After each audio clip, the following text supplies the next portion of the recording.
Bonjour à tous. Bonjour à tous. Donc ici en direct de Sydney, nous voici tous ensemble pour un deuxième Facebook Live et prêts à répondre à vos questions avec encore toutes nos excuses pour avoir dû interrompre la dernière fois pour des problèmes techniques. Donc voilà, nous avions eu plusieurs questions la dernière fois. Charlie, est-ce qu'il y avait déjà des questions auxquelles on aurait pu répondre, qu'on n'avait pas eu le temps de répondre? Oui, tout à fait. On a eu quelques questions et on avait promis de vous répondre, donc c'est ce qu'on va faire. Peut-être juste pour expliquer un petit peu le contexte, c'est vraiment important pour nous de vous écouter et de comprendre quelles sont vos préoccupations. Donc encore une fois, n'hésitez pas à poser vos questions via les commentaires et on fera notre maximum pour y répondre. Donc on va reprendre effectivement quelques questions qu'on avait eues. Lionel demandait si tu es élu député, tu serais inscrit dans la majorité présidentielle ou gouvernementale? C'était sa question. Je serais inscrite au parti qui s'appelle La République En Marche, qui est donc le parti qui soutient Emmanuel Macron, qui est le parti qui a été créé, qui va être créé, son congrès fondateur sera donc en juillet, et qui a été créé, qui sera créé, dans la suite du mouvement citoyen qui s'appelle En Marche. Donc c'est vraiment le parti qui a permis à Emmanuel Macron d'être élu. Et c'est le seul parti qui a porté Emmanuel Macron au pouvoir et le seul parti officiellement allié à la République En Marche, c'est le MoDem. Voilà, donc quand on veut parler de majorité présidentielle, c'est le MoDem et la République En Marche. Alors on en profite pour saluer Isabelle. Bonjour Isabelle. Une question qu'on a vue la dernière fois de Caroline qui se demandait quel est le rôle d'un suppléant. Quel est le rôle du suppléant du député? Alors je vais commencer, mais je te laisserai poursuivre après. Le rôle du suppléant, c'est de pouvoir me suppléer, c'est-à-dire me remplacer au cas où je serai appelé à d'autres fonctions. Et dans ce cas-là, Charlie devra donc reprendre au pied levé la fonction de député. Et je ne sais pas si tu avais d'autres choses à ajouter par rapport à ça, Charlie. Oui, le député suppléant, il est aussi là pour aider à faire remonter les informations du terrain à la députée. Donc c'est vraiment un rôle complémentaire et c'est très important. On n'oublie pas qu'on a 49 pays dans cette circonscription et je pense que cette volonté de faire remonter les informations de nos concitoyens et en particulier de la jeunesse, parce que c'est quelque chose qui me touche particulièrement, va être vraiment utile pour notre futur député. Et donc, pour pouvoir permettre à Charlie d'être pleinement efficace, moi j'ai bien l'intention, une fois élu, de pouvoir le former, le tenir au courant. Nous serons vraiment côte à côte, même si géographiquement nous ne serons pas côte à côte, puisque Charlie est à Sydney et moi je serai plus de 80% du temps à Paris. Enfin, heureusement, les moyens de communication modernes nous permettent d'être ensemble et réunis et de communiquer. Donc ça me permettra de tenir Charlie au courant de tout ce qui va se passer à l'Assemblée. On a eu quelques questions également par mail, donc on va en profiter pour te les donner, Anne. On avait une question. Est-ce qu'on pourra consulter les notes de frais des futurs élus? Alors moi, je me plierai aux règles qui seront édictées par, d'une part, le Parlement, d'autre part, notre parti, La République En Marche. Moi, pour ce qui me concerne, je tiens à une totale transparence. Maintenant, si je considère que je dois aller plus loin que les recommandations, je n'hésiterai pas à le faire. D'accord. On précise à Lionel qui demande, non, le suppléant n'est pas rémunéré. Hein. Ah non, pas du tout. Il n'y a aucune rémunération pour le suppléant, du tout. Une autre question concernant les futures lois. Est-ce que tu confirmes, une question aussi par mail, qu'il y aura une limitation du nombre de mandats à 2? Ah non, c'est à 3. La République Alors, ça dépend que pour quelle fonction, de quelle fonction on parle. Pour la fonction de député, le nombre de mandats sera limité à 3. Et je crois que sur certains mandats locaux de mémoire, il y a une limitation du nombre de mandats à 2. Pour ce qui me concerne, je préfère m'en tenir à 2 mandats, même si la loi me permettrait d'aller au-delà. Alors, on a Félix qui s'inquiète. Apparemment, tu ne peux pas aller dans tous les 49 pays de la circonscription en 2 semaines et demie. Pourquoi? Est-ce que tu as prévu des visites dans certains pays? Alors, j'aimerais bien pouvoir aller dans tous les pays rapidement. J'ai cherché un véhicule de type fusée. Non, sérieusement. C'est effectivement très difficile sur 2 semaines, un peu plus de 2 semaines, 3 semaines d'aller dans chacun des pays. Donc, j'ai fait un choix sur certains pays qui sont jusqu'à présent la Chine, le Japon, maintenant l'Australie et puis Singapour.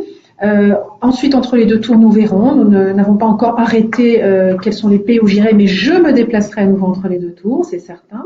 Ensuite, au moment où je serai élu député, là, il y aura effectivement un travail de contact avec vous qui pourra passer par des déplacements, mais le contact avec vous peut se faire également à travers d'autres moyens que les déplacements.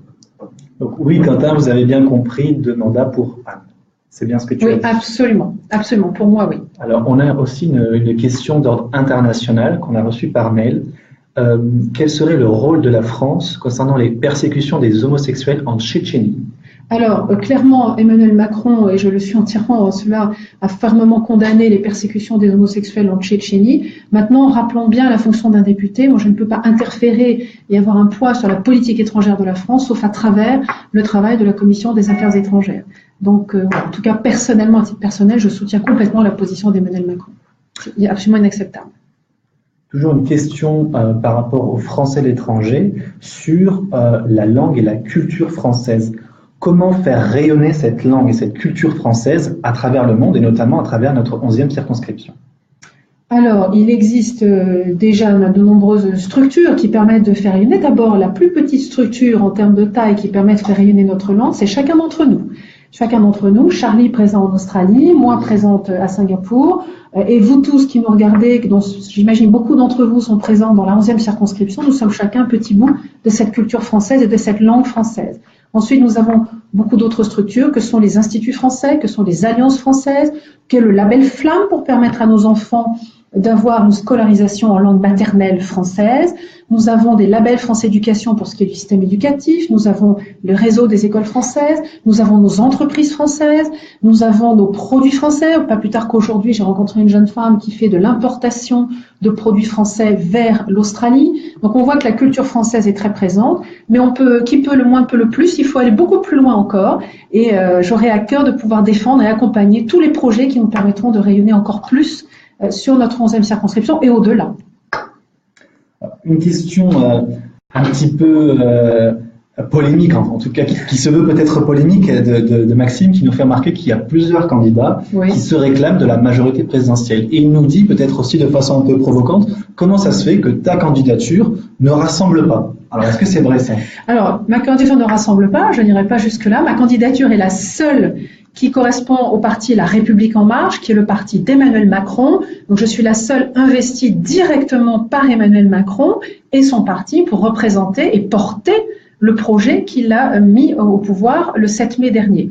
Maintenant qu'apparemment, il semblerait qu'il y ait des opportunistes qui profitent de la vague, qui aient envie de profiter de la vague, leur parole n'engage qu'eux, et qu'on soit bien clair, le seul moyen d'aboutir à la transformation de la France telle que voulue par Emmanuel Macron, c'est clairement le député La République En Marche, que ce soit sur notre 11e circonscription ou ailleurs, et l'objectif, c'est bien de porter au Parlement 289 députés au minimum, avec l'étiquette La République En Marche. Toute autre étiquette ne conviendra pas, ne portera pas le projet d'Emmanuel Macron, quoi qu'il soit écrit sur les professions de foi. Alors Anne, on a Christophe qui nous fait remarquer que tu parles beaucoup d'innovation et il se demande, mais que proposes-tu en termes d'innovation? Que propose la République En Marche en termes d'innovation? D'accord. Alors la République En Marche a un gros projet d'investissement sur les nouvelles technologies, un projet de 5 milliards d'euros. Et si vous voulez savoir plus particulièrement s'il y a des sujets qui me tiennent plus particulièrement à cœur en matière d'innovation, l'innovation est un mot très vaste qui recouvre beaucoup de choses. Donc moi, plus personnellement, les deux sujets qui m'intéresseraient le plus, qui sont liés à mon parcours, à ma formation, c'est d'une part la télémédecine, le développement absolument indispensable de la télémédecine, et d'autre part le travail à faire sur la gestion des données médicales, la propriété de ces données médicales et leur exploitation, de façon à ce que nous ne laissions pas l'utilisation et l'usage de ces données médicales par des grands groupes, les GAFA d'un côté ou la Chine de l'autre. Et là, nous avons un gros travail en France à faire sur ce sujet. Merci Anne. Autre question de Babala, je te la lis. Oui. Pourriez-vous nous dire ce que vous comptez faire pour aider les couples binationaux pour simplifier les démarches d'obtention de la nationalité française pour leurs enfants? Alors là, qu'on soit bien clair, je ne pense pas que ce soit une action ponctuelle directe de député. Là, c'est un travail, c'est une préoccupation pour laquelle un député peut faire remonter une information et la transmettre, peut-être avec même un dossier un peu étoffé, en disant un petit peu, parce qu'il y a des particularités par pays, par nationalité parfois. Donc voilà, on peut faire le lien, la transmission, donner un dossier étayé, mais la décision et la marche à suivre et la modification des procédures en cours n'est clairement pas pour le moment du ressort du député. Alors, on revient à une question qu'on avait par mail. On nous demandait quelles étaient les propositions concernant l'environnement et la transition énergétique. Alors, je vais peut-être laisser aussi Charlie parler car c'est son domaine de prédilection, le programme d'Emmanuel Macron par rapport à la transition énergétique. Alors, donc, je te laisse peut-être reprendre. C'était une question de Clotilde. Donc, Clotilde, le programme d'Emmanuel Macron en termes de transition énergétique fonctionne à peu près sur 3 points, c'est-à-dire d'une part vers une diminution des énergies fossiles, c'est-à-dire à la fois fermer les centrales à charbon qui existent encore en France, respecter les accords de Paris et s'engager aussi à baisser notre part du nucléaire à 50% horizon 2025. Il y a aussi des objectifs en termes d'économie circulaire. C'est vraiment favoriser ce modèle d'économie circulaire, notamment concernant l'obsolescence programmée et aussi le 100% plastique, toujours à horizon 2025. Alors je rebondis sur ce que tu viens de dire. Pour ceux qui ne voient pas trop ce que c'est que l'économie circulaire, c'est le fait qu'un produit puisse être utilisé de bout en bout, y compris au moment de son recyclage, au moment de sa fin de vie. Bon, donc ça tourne de façon à ce qu'il n'y ait rien de perdu, qu'il n'y ait pas un déchet inutile qui vienne polluer la planète. C'est ça qu'on appelle l'économie circulaire. Exactement. Le fait qu'un produit ait plusieurs vies. Voilà, finalement c'est ça. Et enfin, le dernier point sur l'environnement, c'est aussi la protection de la santé et de l'environnement des Français. Donc, c'est-à-dire mettre en place des lois qui protègent tout simplement la santé de nos concitoyens, des normes anti-pollution et voilà tout ça parce que la transition énergétique, c'est vraiment un sujet qui est transversal, qui concerne toute la société, tous les points de la société. Et donc, comme disait Emmanuel Macron, c'est pas juste une case à cocher en bas de la page, c'est vraiment quelque chose de transversal et qui concerne tous les sujets. Alors pour justement la protection de la santé, c'est vraiment un point, un axe que Emmanuel Macron veut vraiment développer en allant vraiment sur des actions de prévention. Je rappelle juste un chiffre tout simple qui a montré que prévenir un problème de santé coûte 50 fois moins cher que le soigner. Donc on a vraiment intérêt à travailler cette piste, tous les États dans le monde. C'est un projet également de l'OMS de vraiment beaucoup plus axer nos projets santé par rapport à la prévention plus que par rapport au traitement. Victor nous demande quelle est ta vision de la géopolitique pour la 11e circonscription des Français de l'étranger. Alors là, ça dépend, vous avez combien de temps. Donc, assez vaste sujet avec des problématiques infiniment différentes selon qu'on parle de la Chine, selon que l'on parle des Philippines avec M. Duterte, selon qu'on parle de la Corée du Nord, qui est également sur la circonscription. Je rappelle que 7 Français habitent en Corée du Nord et ont voté, ils sont rattachés au consulat de Pékin. Selon que l'on parle des républiques d'Asie centrale, selon que l'on parle de la Russie. Voilà, donc je ne vais peut-être pas me lancer dans une vaste discussion géopolitique. En tout cas, ce que je tiens à préciser, c'est que en tant que député, j'ai un rôle de travail au sein de l'Assemblée pour travailler sur les lois et en aucun cas, je ne me permettrai d'être un électron libre pour aller brouiller le message de politique étrangère de la France. Je ne prendrai pas d'initiative personnelle pour aller visiter tel ou tel et me permettre d'avoir une interférence de quelque nature que ce soit avec la politique étrangère de la France. Alors, on a un internaute qui nous faisait remarquer, mais Anne, tu réponds pas à toutes les questions, tu choisis tes questions. Non, il n'y a pas je vous dis, je les lis pas, voilà, j'ai pas le temps de les lire. On va préciser, il n'y a pas de questions polémiques, il n'y a pas de questions pièges, et Anne va essayer de répondre à toutes vos questions. Voilà. Alors justement, on a une question de Georges qui nous fait remarquer qu'il y avait plusieurs candidats, oui. La République en marche dans cette circonscription. Ah non, il n'y a pas qui se sont présentés, non, qui ont voulu l'investiture. Ah pardon, d'accord. Qui ont voulu l'investiture, c'est ce qui nous fait remarquer. Et il nous demande tout simplement pourquoi c'est toi qui as été choisi. Alors écoutez, moi je n'ai pas les clés des décisions de la Commission nationale d'investiture. Moi on m'a appelé pour me dire que c'était moi, sans me donner aucun argument. D'ailleurs en fait, la Commission nationale d'investiture, à ma connaissance, n'a absolument pas communiqué sur le nombre de candidats, le profil des candidats. Je n'en ai aucune idée. Moi, il y a un mardi matin, on m'a appelé et je n'ai eu que quelques minutes pour comprendre ce qui se passait et réagir et démarrer immédiatement, me mettre en mode campagne. Donc, j'avais pas trop le temps de me poser la question de savoir pourquoi, comment, et il n'était pas temps du tout d'avoir des doutes. Les doutes, j'aurais dû les avoir avant de déposer ma candidature, pas une fois qu'on me l'avait accordé l'investiture.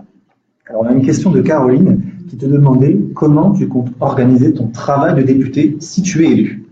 D'accord, alors une question importante, effectivement. Donc, le travail de député se passe essentiellement au Palais Bourbon, à l'Assemblée nationale.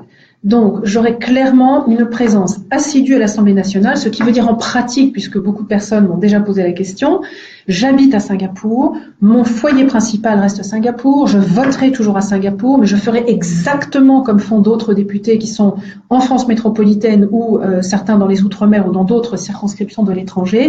Nous allons travailler au Palais Bourbon et nous revenons chez nous quand c'est nécessaire. Par ailleurs, j'ai également un travail de contact avec les électeurs de la circonscription. Donc, on disait tout à l'heure 92 000 électeurs, 49 pays. Donc, j'aurai forcément des déplacements.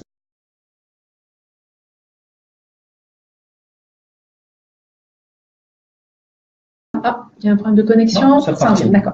Donc, je reprends une plateforme numérique, à travers le réseau des conseillers consulaires, à travers le réseau des comités en marche et de ce mouvement citoyen qui est très important, qui doit continuer son travail. Donc voilà, un travail, l'immense majorité du temps à Paris et de temps en temps des déplacements en circonscription, bien ciblés quand c'est utile. Je voudrais préciser que je ne ferai pas du tout une course au nombre de kilomètres parcourus, ça n'est pas l'objectif. Je ferai une course à l'efficacité et au nombre d'actions accomplies. Alors justement, tu parlais d'une course au final sur les pays visités. Il y a Maxime qui nous demande au final qu'est-ce que tu penses tout simplement du député sortant. Est-ce que déjà tu as envie de t'exprimer sur ce qu'il a fait? Alors, je ne porterai pas de jugement sur le député sortant, pour la bonne raison qu'il était notre premier député des Français de l'étranger. C'est lui qui a essuyé les plâtres de cette fonction, et de plus, il était dans l'opposition, ce qui n'est pas la position la plus favorable pour être efficace à l'Assemblée nationale. On le voit d'ailleurs par le bilan de ses actions. Il a entrepris beaucoup de choses, mais hélas, il n'a pas pu aboutir à grand-chose, voire rien du tout. Donc, ça montre bien la difficulté qu'a un député d'opposition à agir, ce qui me permet d'enclencher sur le fait qu'il est important de donner la majorité à Emmanuel Macron et d'être un député appartenant à la majorité, donc à la République en marche, pour être efficace. Alors on avait aussi, je reprends une question qu'on a eue par mail. Quelles sont les priorités numériques et digitales, et notamment concernant les services publics? Alors, Emmanuel Macron a parlé, il a bien défini un projet qu'il veut pouvoir faire aboutir, un qui concerne le citoyen et un qui concerne les entreprises. Et à chaque fois, il s'agit un petit peu du même état d'esprit, c'est d'avoir un guichet unique et un compte Internet unique pour chaque citoyen sur lequel on pourra avoir tout un tas d'informations et d'accès à un certain nombre de services publics. Donc, c'est un projet qui va certainement s'étaler sur plusieurs années. Et l'objectif, voilà, la vision qu'il donne, c'est d'arriver à ce compte unique. Je sais qu'on en a parlé, certains diront c'est l'Arlésienne, etc. Là, moi, je crois vraiment à la volonté d'Emmanuel Macron de pouvoir aboutir. C'est un homme d'action et c'est un homme de projet accompli. Alors, apparemment, on a beaucoup d'internautes qui nous viennent de Russie. Très bien. Et notamment Félix qui nous demande quelle est ta vision de la relation France-Russie? Alors, encore une fois, il ne m'appartient pas de juger de la relation de politique étrangère entre la France et un autre pays tiers. Je laisse ça au ministère des Affaires étrangères. Moi, en tant que candidate d'une part, puis députée par la suite, je serai là pour travailler sur la loi et la loi qui concerne les Français. Donc, je n'interviens pas dans d'autres affaires. Maintenant, il y a évidemment à l'Assemblée nationale une commission des affaires étrangères qui peut avoir à intervenir ou à donner son avis sur certains dossiers. Mais pour le moment, en tant que candidate d'une part, puis députée d'autre part, je ne sais pas non plus dans quelle commission je serai. Je n'ai pas de position à prendre sur le sujet. Ah. Alors apparemment, on a une question de Caroline. Je pense que Caroline était présente au Facebook Live il y a 2 jours et qui nous repose sa question sur le rôle du suppléant. D'accord. Voilà, on a répondu. Le rôle du suppléant va notamment être de faire remonter les informations à toi, Anne, de t'aider dans cette mission-là. Et en tout cas, bonjour à toi, Caroline. Je rappelle que effectivement, je suis basé en Australie. Mais remonter les informations, ça ne peut pas être que sur un pays. On n'oublie pas qu'on a 49 pays de la circonscription. Franck nous demandait si tu comptais publier ton patrimoine. Alors, de toute façon, la loi le prévoit. C'est prévu, une fois qu'on est élu, de communiquer son patrimoine et je le ferai bien évidemment conformément à la loi. Il n'y a aucun doute à avoir là-dessus. Alors, on vous a dit qu'on ne peut pas éluder certaines questions.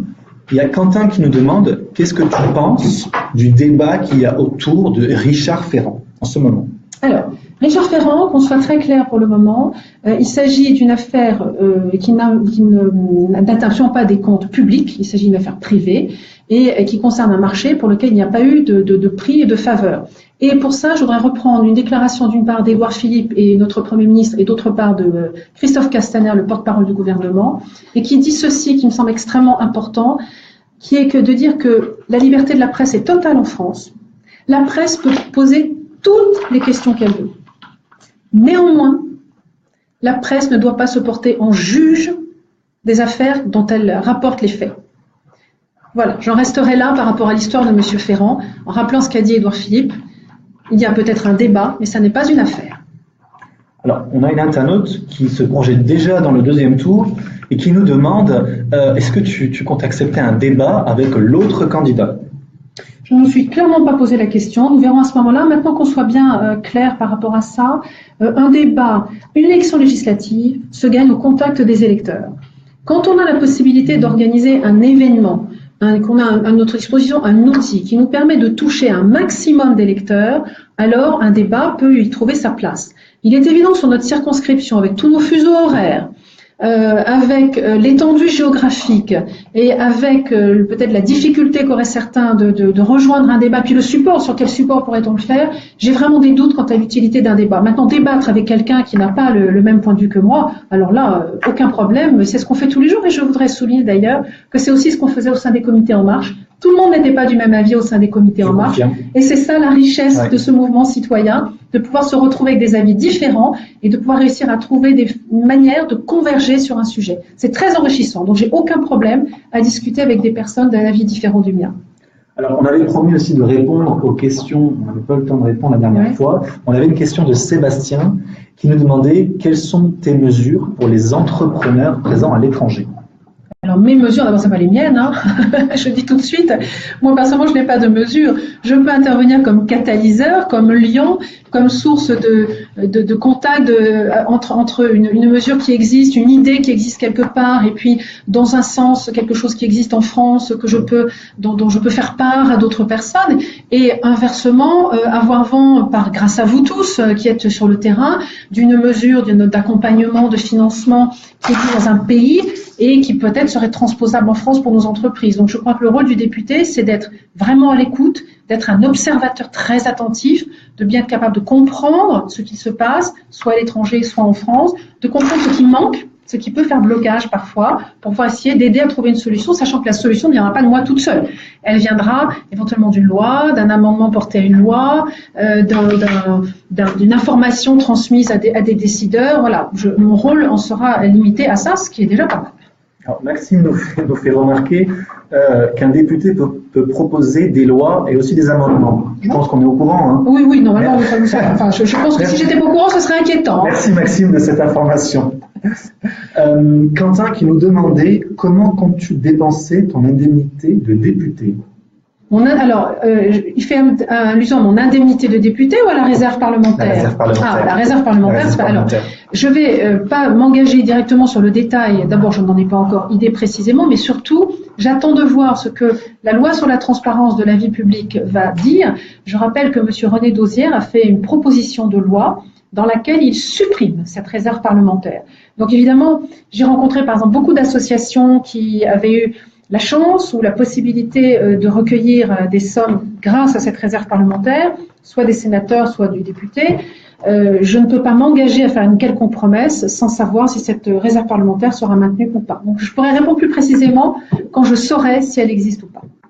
Alors, il y a Christophe qui nous demande une question, c'est légitime, concernant encore les affaires qu'il y a, cette fois-ci concernant Marielle de Sarnez. Je crois que tu as répondu sur l'affaire Ferrand, c'est assez clair. Il faut laisser la justice faire son travail. Oui, et ben c'est exactement pareil pour Manuel de Sarnez. Je n'ai rien d'autre, aucun autre commentaire à faire. Voilà. Antoine qui nous demande, bonjour, quelle est votre expérience, connaissance des affaires publiques, du fonctionnement de l'État? Alors, c'est une bonne question. Je pense que ça fait allusion au fait que je suis issue de la société civile. Je pense et voilà, je me suis effectivement, on m'a déjà interpellé sur ce sujet. Alors, je voudrais juste, voilà, la réponse que je voudrais faire, c'est que dans l'Assemblée nationale, au sein de l'Assemblée nationale, on a toujours eu représenté les citoyens. Les personnes présentes à l'Assemblée nationale sont des citoyens élus qui peuvent venir de tous horizons. Déjà aujourd'hui, on a des personnes qui ne viennent pas du tout du monde des affaires publiques ou du droit. Si je prends l'exemple de M. Christian Jacob, il est issu député LR, il est issu du monde agricole et absolument pas du monde juridique. Donc ça sera toujours le cas avec la prochaine Assemblée nationale. Nous représentons tous un large spectre d'origine sociale et professionnelle. C'est ça la richesse de l'Assemblée. Et heureusement, je tiens à vous rassurer, à l'Assemblée, il y a des administrateurs qui sont là pour aider à écrire la loi. Exactement. On avait une question précédente de Alexis qui demandait quelles sont les propositions de la République en marche pour aider les Français à rentrer en France. Les Français de l'étranger, du coup. Alors, c'est un gros sujet qui a commencé à être travaillé et étudié de très près par la sénatrice Hélène Conway-Mouret.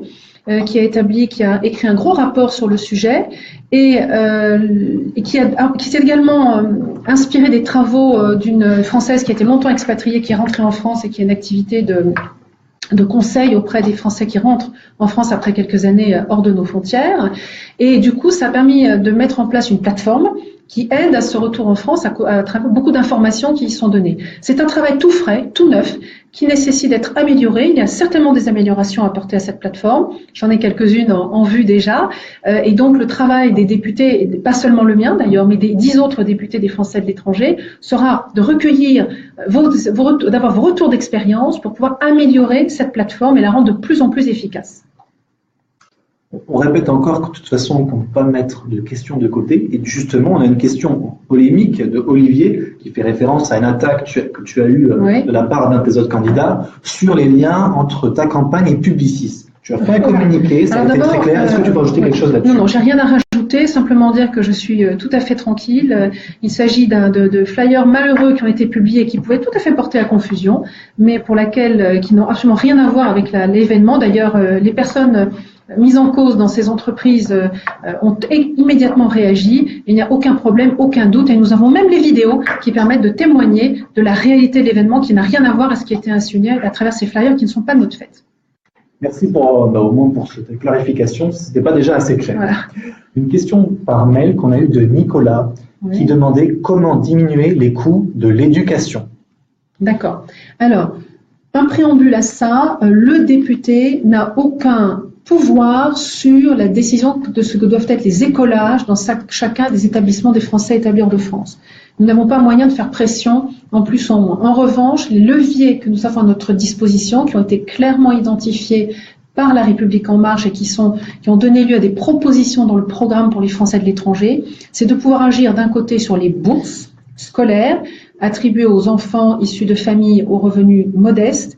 Et là, ces bourses, il y a une étude de fait pour pouvoir élargir les critères, les rendre plus souples et pouvoir convenir à un plus grand nombre de familles. Premier levier. Le deuxième levier, c'est de pouvoir aider les établissements à mieux se financer de façon à ce que les coûts de développement de ces établissements, certains ont besoin de croître, soient moins impactants sur les écolages in fine.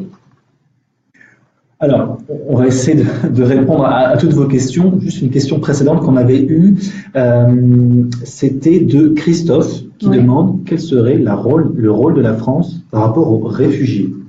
Alors, je vais donner alors là mon point de vue tout à fait personnel, qui n'engage que moi.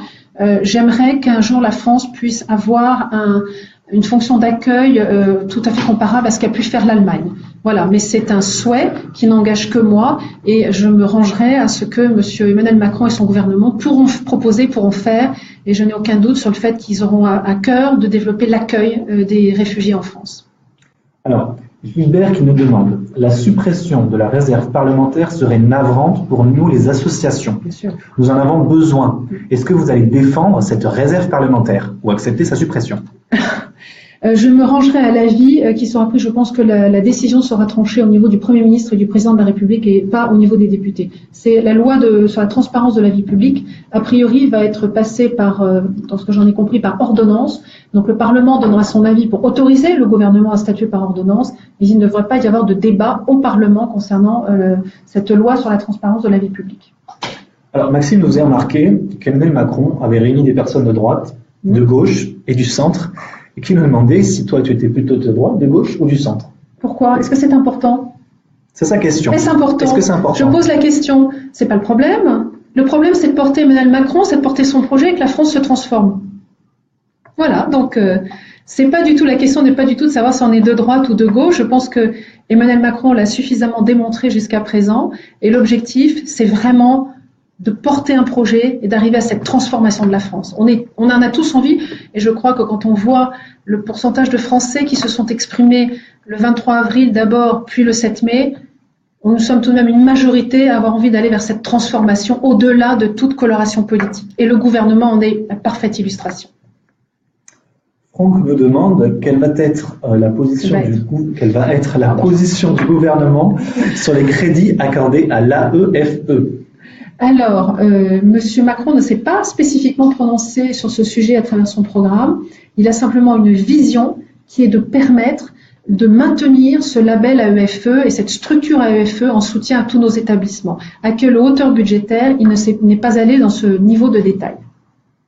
Alors, Richard, qui nous demande comment réduire les considérables difficultés bureaucratiques qui existent. Lui, il vient d'Inde, mais je suppose quelles sont les propositions sur l'ensemble de la circonscription. Bureaucratique à quel niveau? Il nous demande les difficultés bureaucratiques. Et notamment pour les créations d'entreprises. Ah, liées aux créations d'entreprises. Ouais, création d'entreprises. Donc j'imagine qu'il parle de création d'entreprises à l'étranger. On n'a pas cette information. D'accord, donc là il y a une petite imprécision dans la question pour pouvoir y répondre. En France, il y a des structures, ça a été simplifié. Je sais que j'ai rencontré un entrepreneur il y a quelques mois qui m'a dit qu'il a créé simultanément une entreprise en France et son entreprise, sa filiale à l'étranger, dans notre circonscription, et qui a expliqué que voilà, dans un cas à l'étranger, le pays où il se trouvait, c'était à peu près 15 jours pour mettre en place la société. En France, c'était plutôt 3 mois.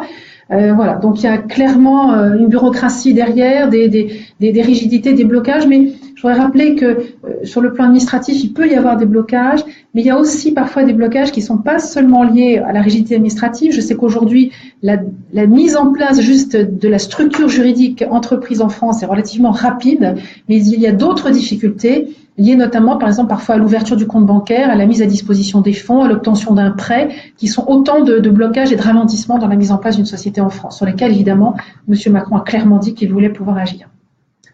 David nous demande, est-ce que tu souhaites te spécialiser au cours de ton mandat sur les questions de santé ou privilégier une autre thématique qui te tiendra à cœur? Alors, je vais mettre en avant auprès du président du groupe parlementaire La République En Marche, auquel j'appartiendrai, mes préférences, mais je suis quelqu'un d'ouvert et si d'autres sujets me sont proposés, je suis prête à les étudier. Donc j'ai 2 sujets qui m'intéressent plus particulièrement, qui sont liés à mon parcours, qui sont donc d'une part l'innovation qui est rattachée à la commission des affaires économiques et d'autre part la télémédecine, le développement de la télémédecine qui est rattaché à la commission des affaires sociales. Alors, on avait Clotilde qui nous avait posé une question par mail qui demandait si les bourses scolaires allaient-elles augmenter. Alors, pour les bourses scolaires, je voudrais juste rappeler, être dans les faits, et les bourses scolaires, l'enveloppe des bourses scolaires pour cette année est augmentée par rapport à celle de l'année dernière. Donc, ça peut toujours paraître insuffisant à certains, mais il faut savoir que ce budget est en augmentation. Et l'année dernière, je tiens également à préciser que l'enveloppe qui avait été prévue, l'enveloppe budgétaire qui avait été prévue, n'avait pas été totalement utilisée. Donc, voilà, globalement, cette enveloppe budgétaire est en augmentation et permettra, nous l'espérons, de toucher un plus grand nombre d'enfants, sachant qu'Emmanuel Macron souhaiterait pouvoir revoir certains critères d'attribution des bourses scolaires de façon à pouvoir toucher un plus grand nombre de familles. On arrive déjà à presque 100 commentaires, donc on vous remercie du succès. Encore une fois, on va essayer de répondre à toutes vos questions. Juste un petit détour encore par les questions par mail. Une question de Patrick qui nous demandait quid de la reconnaissance entre la France et l'Australie par rapport aux retraites? Comment on va régler ce problème-là? Alors là, je me pencherai plus particulièrement sur le dossier une fois élu. Je pense qu'il y a déjà des choses qui ont été, les rapports qui ont été faits, qui ont été étudiés. C'est un sujet qui concerne plus la diplomatie que la fonction de député. Voilà, il faut bien faire attention à la différence entre les deux. Le député peut être un vecteur de lien, d'information de la diplomatie française, mais je ne peux pas, moi, intervenir à un niveau diplomatique, et encore moins en électron libre. Patrick, vous avez une deuxième question. Il nous demandait pourquoi en France l'école est gratuite et elle ne l'est pas à l'étranger. Alors, c'est une question très intéressante, effectivement. Il faut peut-être revenir pour ça à l'origine du réseau des écoles françaises.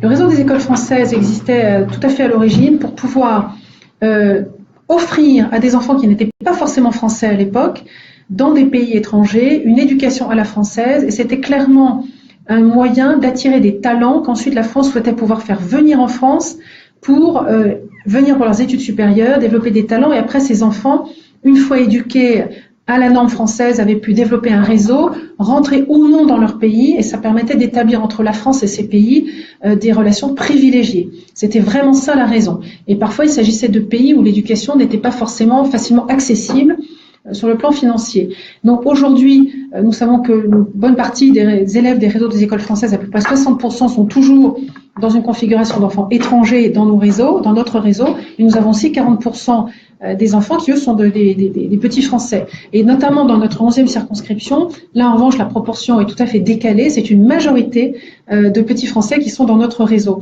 Donc la question est tout à fait compréhensible et il faudra effectivement en débattre. C'est une vision à long terme de voir comment on peut peut-être arriver un jour à proposer une gratuité, mais vraiment aujourd'hui, nous en sommes loin. Il y a, vous le comprendrez, une question budgétaire. Nous ne sommes pas, hélas, dans une situation où la France dispose d'un budget qui lui permettrait de répondre à cette attente. Pour le moment, c'est pas possible. Alors, il y a Christophe qui fait référence à l'Australie, bon, ça tombe bien, on est à Sydney, et qui nous demande, penses-tu que l'Australie est un exemple en matière d'immigration? Si oui, pourquoi? Ou quel serait, toi, ton modèle d'immigration? Alors, ça dépend sur quel plan on se place. En ce qui concerne l'immigration légale, l'Australie a effectivement, mais encore une fois, attention aux problèmes de géopolitique et de diplomatie qui ne sont pas du ressort du député. Donc je ne voudrais pas poser des jugements qui ne sont pas de ma compétence. Donc à titre personnel, je peux simplement noter que l'Australie a traditionnellement et toujours été une terre d'immigration et qu'il y a donc beaucoup de communautés. Pas plus tard qu'hier, je visitais une radio très très intéressante, un concept que je trouve intéressant à étudier, voir si on ne pourrait pas le décliner en France, qui est SBS Radio, qui a aussi 4 chaînes de télévision, et qui diffuse, si j'ai bonne mémoire, je crois que c'est 70 langues à peu près. Et l'objectif est de diffuser en 70 langues, non pas forcément des nouvelles de ce qui se passe en Australie, mais qui touchent les personnes qui parlent ces langues présentes en Australie. L'objectif n'est pas une diffusion dans le monde entier. Donc, on a des journalistes turcs, grecs, français bien évidemment, des Vietnamiens, monks, khmers, on a vraiment toutes sortes de langues, des langues aussi d'Afrique, absolument des langues du monde entier. Et notamment, c'est un programme sur 24 heures et chaque heure correspond à la diffusion d'un programme dans une langue particulière, avec de la musique, des informations culturelles destinées au peuple, aux personnes qui parlent cette langue. Et si je prends l'exemple de la langue arabe, clairement, c'est un programme, on m'a expliqué, qui était destiné à communiquer sur la culture arabe, l'arabe littéraire, et sur de la musique arabe, vraiment plutôt sur le plan culturel. Et l'idée était vraiment d'avoir un vecteur d'intérêt par rapport à la langue et au monde arabe pour des personnes qui peut-être seraient tentées par d'autres approches beaucoup plus radicales ou loin en tout cas de la culture traditionnelle. Donc voilà, c'est une approche très intéressante qu'on va peut-être étudier pour voir comment la transposer en France, mais qui n'a rien à voir avec RFI par exemple ou avec Arte d'un autre côté. C'est tout à fait différent comme approche. On a Quentin et Gilbert qui ont 2 questions, à la fois sur le cumul des mandats et sur la réserve parlementaire pour les associations. Donc, on rappelle que tu as déjà répondu durant ce live. Peut-être qu'on peut faire référence justement à regarder encore cette vidéo, comme ça vous aurez les réponses. Voilà, donc voilà, pour revenir à la réserve parlementaire, on attend de savoir si elle va être maintenue ou pas. Exactement. Et l'autre question, c'était le cumul des mandats. Pour moi, pour ce qui me concerne, c'est 2. La loi dira 3, mais moi, ça sera 2 maximum. Tu t'es exprimé là-dessus. Voilà. On avait Maxime qui demandait ton positionnement sur la GPA. Ah, Maxime, c'est toujours le même Maxime ou Maxime est très fréquent comme prénom? Je ne sais pas si c'est le même Maxime. Alors, donc moi, je vais reprendre la position d'Emmanuel Macron sur la GPA, à laquelle j'adhère tout à fait, qui est de dire qu'il ne tient absolument pas à légaliser la GPA en France. Il n'est absolument pas d'accord avec cette marchandisation du corps de la femme. Qu'on soit très clair, il n'en est absolument pas question en France. Néanmoins, se pose le problème des enfants qui peuvent être nés par GPA d'un couple français et cette GPA ayant eu lieu à l'étranger. Et la Cour européenne des droits de l'homme a statué et a clairement dit elle impose aux États européens de reconnaître ces enfants nés par GPA ailleurs et en dehors de nos frontières. Donc Emmanuel Macron s'en tiendra à ça et il est hors de question pour lui d'aller plus loin que ça. Alors Quentin qui nous demande tout simplement si tu comptes exercer ta profession. Ah ben non. Alors là, il y a un problème tout simple, c'est que sans doute comme vous, il se trouve que je n'ai que 24 heures dans une journée. Je vous assure que si je pouvais en mettre plus, je le fais tout de suite. Et s'ajoute à ça la distance kilométrique avec la circonscription, qu'on soit clair, mon activité d'auto-entrepreneur que j'avais depuis 2009 jusqu'à présent, elle est en pause déjà depuis un moment, il est hors de question que je la poursuive. Et ça ne me gêne pas plus que ça, je n'ai pas de salariés qui dépendent de mon activité, je peux transmettre cette activité, je pourrais la reprendre après, aucun problème, mais en tout cas pendant que je serai députée, elle sera en pause. Voilà, je ne m'exercerai plus. Alors, Caroline nous fait remarquer, tu étais investie candidate à la députation il n'y a pas si longtemps que ça. Est-ce qu'il y a quels sont les pour, quels sont les contre justement de ce temps peut-être un petit peu réduit? Alors, Le contre, c'est que ça a été évoqué tout à l'heure. J'ai absolument pas le temps d'aller dans tous les pays de la circonscription. J'ai pas le temps d'aller me présenter physiquement. J'ai beaucoup de plaisir à aller au contact des électeurs. J'apprécie beaucoup pouvoir discuter avec eux. Là, dans un peu moins d'une heure, j'ai justement un échange qui est prévu, une rencontre publique avec les Français de Sydney. Et j'aime beaucoup ces moments très privilégiés où je pense on peut vraiment se montrer tel que nous sommes. Les gens nous voient vraiment, nous interpellent. Je suis sans filet et c'est vraiment ce contact est très agréable. Maintenant, pour revenir au début de la question, pardon-moi, je suis partie. Sur le fait que tu aies été investi un peu de temps. Alors, le contre, ça c'était le contre. Le pour, pardon, de la question. Le pour, c'est que c'est un effet start-up. Donc, il faut savoir être créatif, il faut savoir réagir vite, il faut savoir trouver des solutions à toute situation qui se présente. Donc, l'avantage de la campagne très courte, c'est que nous n'avons aucun problème, nous n'avons que des solutions à trouver. Et finalement, c'est de bon augure pour la fonction de député et d'intervention auprès de l'État, savoir toujours trouver des solutions et toujours créatif. Puis c'est très en phase avec Emmanuel Macron et La République En Marche. Alors, on a Martin qui nous vient d'Ouzbékistan et qui demande si tu comptes t'impliquer dans toutes les républiques d'Asie centrale. Ah bah évidemment, il n'y a aucun doute là-dessus. Je ne tiens pas du tout à les laisser de côté. Elles sont tout aussi importantes que les autres et tout le travail sera de faire comprendre aux uns et aux autres. C'est un peu... J'ai envie parfois de le comparer à une maman avec ses enfants. Il n'y en a pas un qu'on préfère à l'autre. Ils sont tous aussi importants, qu'ils soient plus jeunes, plus vieux, moyens, en telle classe, en telle autre, garçons, filles, voilà. C'est pour les pays de la circonscription, ça sera exactement pareil. Il y en a qui ont plus de Français, d'autres qui ont moins de Français, d'autres qui ont plus d'entreprises françaises, d'autres qui ont plus de tourisme français. Voilà, il y aura toutes les configurations possibles. Il faudra être présente auprès de chacun d'entre eux, sans hésiter. Alors, on va juste revenir sur les questions par mail, parce qu'on en a eu aussi.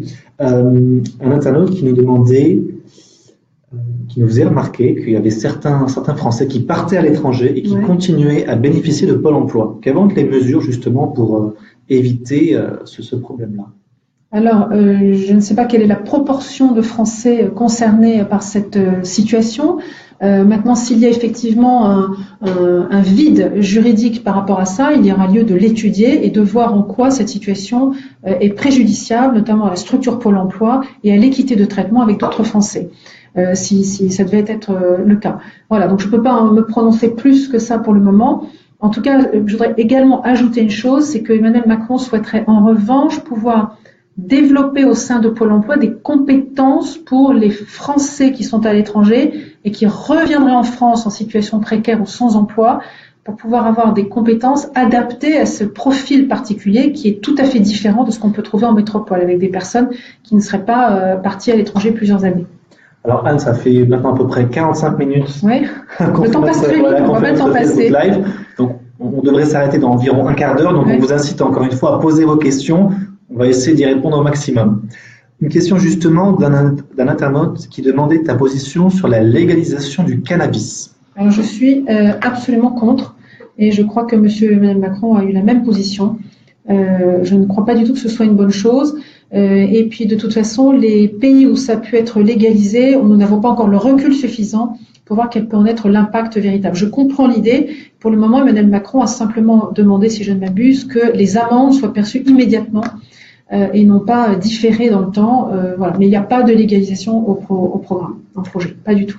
Alors, des internautes, pareil, qui apparemment t'ont identifié, ont cherché ton historique sur Twitter. Est-ce que tu as des tweets qui ont fait polémique? Ah, pas du tout. Tu as connaissance de ça? Alors, je pense que c'est nos amis LR qui ont beaucoup d'assiduité à rechercher tout ce que j'ai pu faire dans le passé, j'en suis ravie, et qui font peut-être allusion à un tweet une photo que j'avais postée qui m'avait étonnée, d'une jeune femme dans le métro à Singapour qui portait en voile sur la figure, mais ça aurait pu être un foulard d'agrément. Elle est de dos, donc je ne sais pas du tout s'il s'agit d'un foulard de nature confessionnelle ou simplement esthétique, et qui représentait un drapeau. Et j'étais tout à fait surprise qu'un drapeau puisse être utilisé en vêtements.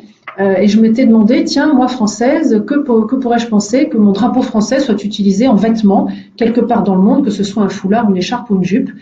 Voilà, donc cette situation m'avait vraiment étonnée, d'où ma photo, mais il n'y a aucune polémique derrière tout ça, absolument aucune.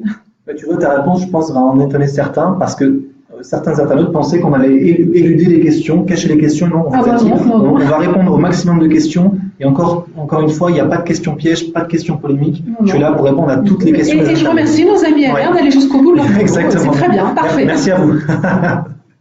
Une question de Victor qui demandait comment tu finances ta campagne. Est-ce que tu as fait un prêt personnel et quel est le budget? Quel est un budget de campagne? Alors, je finance ma campagne sur fonds propres. Le parti La République En Marche nous avait tout de suite prévenu au moment du dépôt des candidatures et au moment d'une formation que j'avais suivie au mois de février à Paris, au siège social. Ils n'ont pas les moyens de nous avancer les fonds.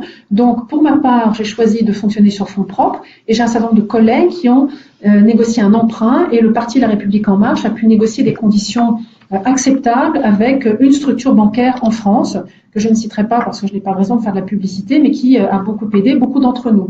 Donc, je suis sur fonds propres. Le montant environ, pour rester dans des chiffres ronds, que ce soit facile à mémoriser, le plafond des dépenses en ce qui concerne hors transport s'élève à peu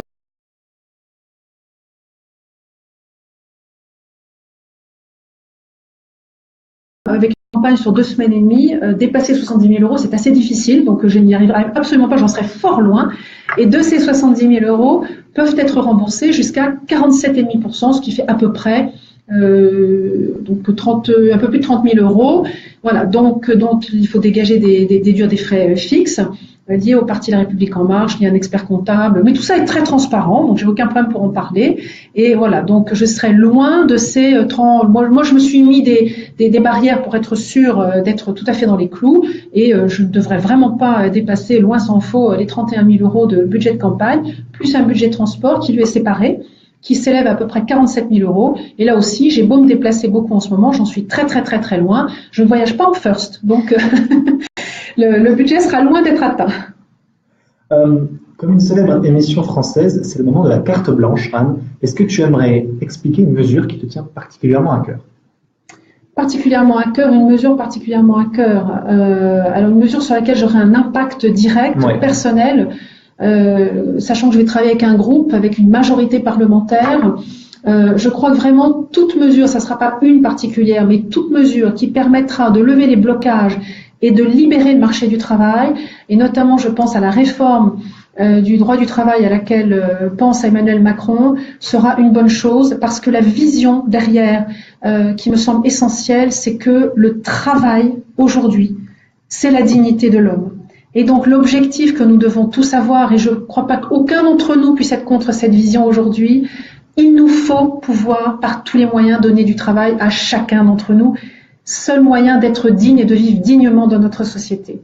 Donc j'y tiens beaucoup, et toute mesure, chaque mesure qui permettra d'avancer vers ce plus de travail pour chacun sera essentielle pour moi et sera vraiment une priorité. Alors Quentin qui nous pose au final la question des mesures qui concernent les Français de l'étranger. Est-ce que tu peux répéter les mesures de La République En Marche pour les Français de l'étranger? Donc il y avait d'abord un accès facilité au réseau des écoles françaises à travers une aide au financement des établissements, à travers une amélioration d'accès aux bourses scolaires. Il y avait, moi personnellement, je souhaiterais également travailler sur l'enseignement supérieur à l'étranger, français à l'étranger, donc pouvoir travailler sur plus de coopération, plus de coordination, qu'on ait plus d'écoles, d'universités françaises présentes à l'étranger, reconnues, sur la reconnaissance des diplômes, sur la reconnaissance même éventuellement de double diplôme, des équivalences, en gros, en quelque sorte, faire mieux connaître notre enseignement supérieur à l'étranger dans différents pays. Ça, c'est un point qui concerne l'éducation et au-delà de ça, la formation, donc l'avenir. Le deuxième point dans le programme des Français de l'étranger d'Emmanuel Macron, c'est la protection sociale qui doit être améliorée, réfléchie, mise à plat, voir un petit peu ce qu'on peut améliorer, que ce soit du côté de l'assurance maladie, l'assurance maternité, à travers des structures telles que la CFE, des conventionnements d'hôpitaux, des choses comme ça, à travers les retraites, la gestion des retraites dans tous les sens, ceux qui viennent prendre leur retraite à l'étranger, comme en Australie, ceux qui viennent prendre leur retraite en France après plusieurs années à l'étranger. Voilà. Ça, c'est la partie protection. La troisième partie du programme des Français de l'étranger, c'est de développer un meilleur lien entre les Français de l'étranger et leurs institutions. Et là, je voudrais juste insister sur un point. On vote dimanche. Ça ne vous a pas échappé. Petite précision, 18 heures l'heure de fermeture des bureaux et non pas 19 heures. Ne vous trompez pas, dites bien autour de vous, les bureaux doivent fermer à 6 heures et pas à 7 heures. Bon, cette petite parenthèse faite, je voudrais insister sur la chose suivante. En 2012, nous avons eu un taux de participation à ces élections législatives de 25%. C'était la première élection, peut-être beaucoup de Français ne savaient pas, n'avaient pas bien compris que c'était la première fois qu'on allait avoir des députés des Français de l'étranger. Si nous voulons justifier notre raison d'être, être assurés que nous allons conserver des députés, des Français établis hors de France, et que la possibilité, ce qu'a souhaité Emmanuel Macron, de diminuer le nombre de députés à l'Assemblée nationale, n'impacte pas directement les députés des Français de l'étranger, il est fondamental, très important, que vous alliez voter en masse, que nous soyons élus avec une grande légitimité, et ceci nous permettra, nous, députés une fois élus, de mieux défendre notre raison d'être. Donc, Charlie et moi, nous comptons sur vous. S'il vous plaît, portez la bonne parole, votez ce que vous voulez, mais votez. Exactement. Alors, on a Gilbert qui s'insurge un peu, parce qu'on parle beaucoup des propositions d'Emmanuel Macron, et qui demande au final quel est ton avis. Est-ce que tu peux peut-être rappeler quel est le rôle d'un député ? Alors, moi, je peux rappeler le rôle d'un député, qui est donc de représenter l'ensemble des Français, ça c'est la Constitution qui le veut, à l'Assemblée nationale. Nous sommes élus par un mode de scrutin qui nous attache à un territoire et qui nous permet donc d'avoir accès à ce territoire, à ses facilités, à ses difficultés, à ses problèmes, à ses attentes, à ses réussites, et pouvoir les transmettre à nos collègues de l'Assemblée nationale et à ceux avec qui nous allons écrire les lois ou les amendements. Ça, c'est une chose.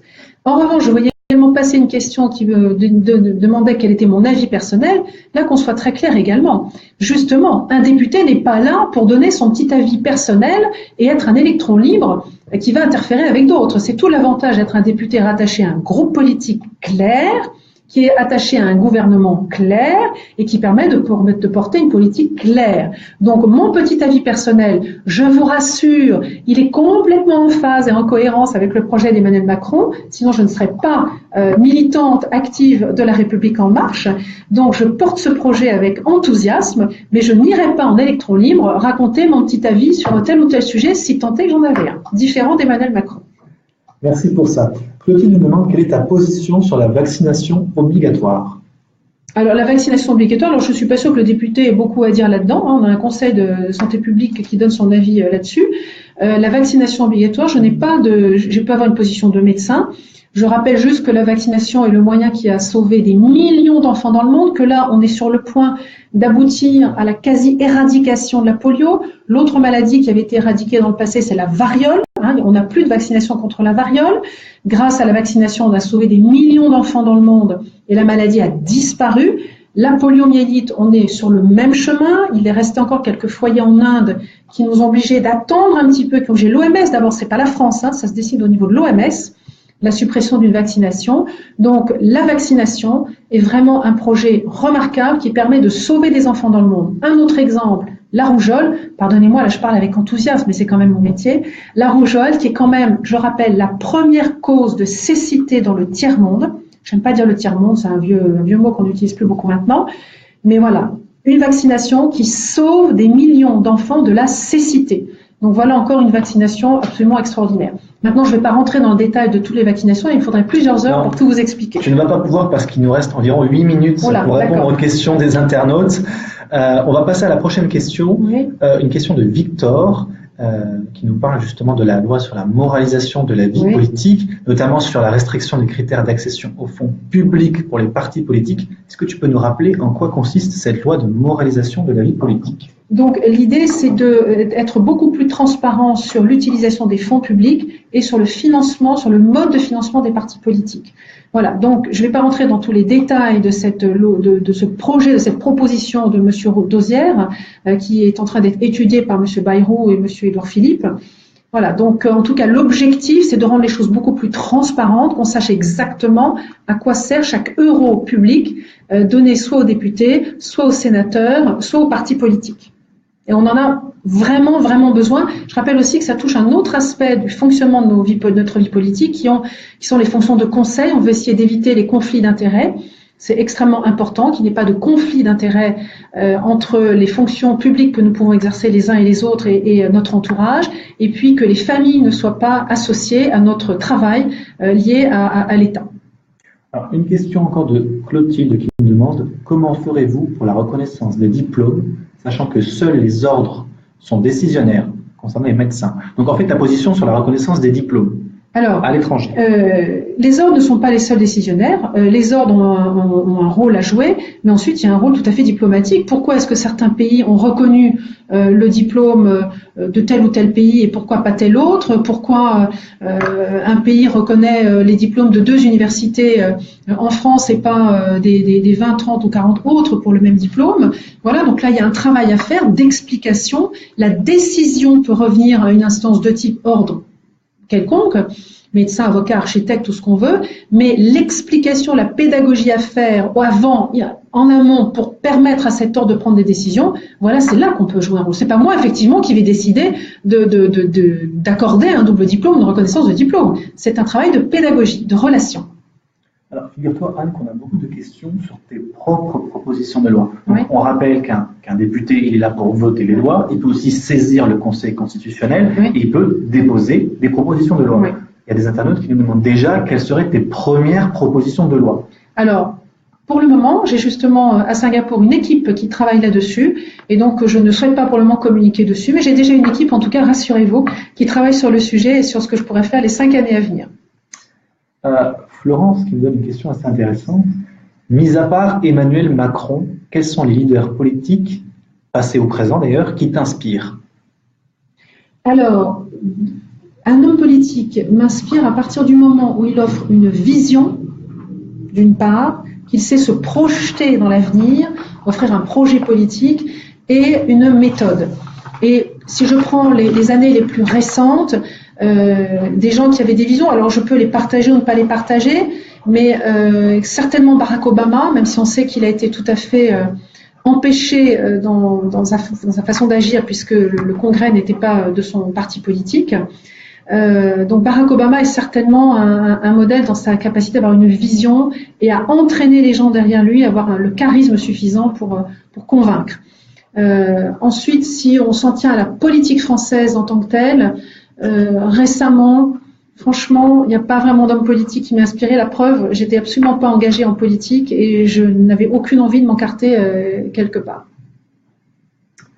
On va revenir aux questions des mails. Quelqu'un qui nous demande comment réduire les coûts des auxiliaires de vie scolaire.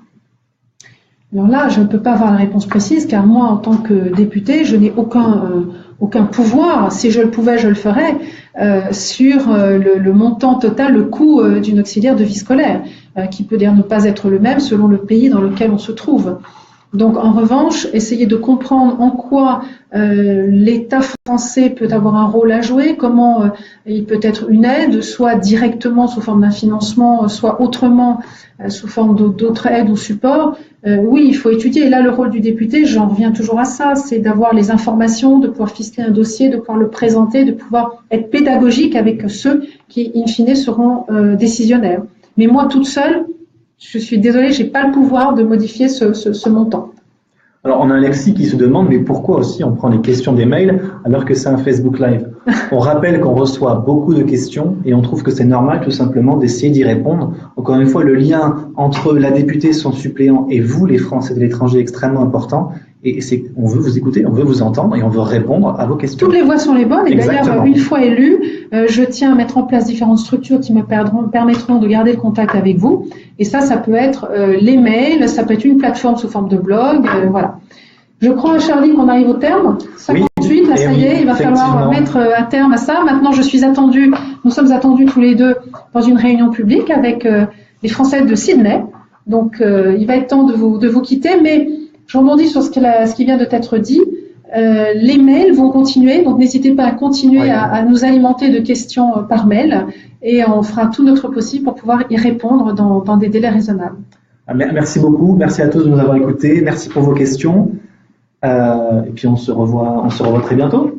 Absolument, très bientôt. Et n'oubliez pas, dimanche 4 juin jusqu'à 18h, il faut pouvoir voter massivement. Je vois qu'il y a des questions qui continuent à défiler là auxquelles on n'a pas pu répondre. On va les noter. On va les noter et on va essayer de vous y répondre. Hein. On ne se défile pas du tout. Hein. Mais là, on a un problème de temps. Voilà. Et merci au Bottin Singapour en plus. Voilà, à très bientôt. À très bientôt. Au revoir. Au revoir.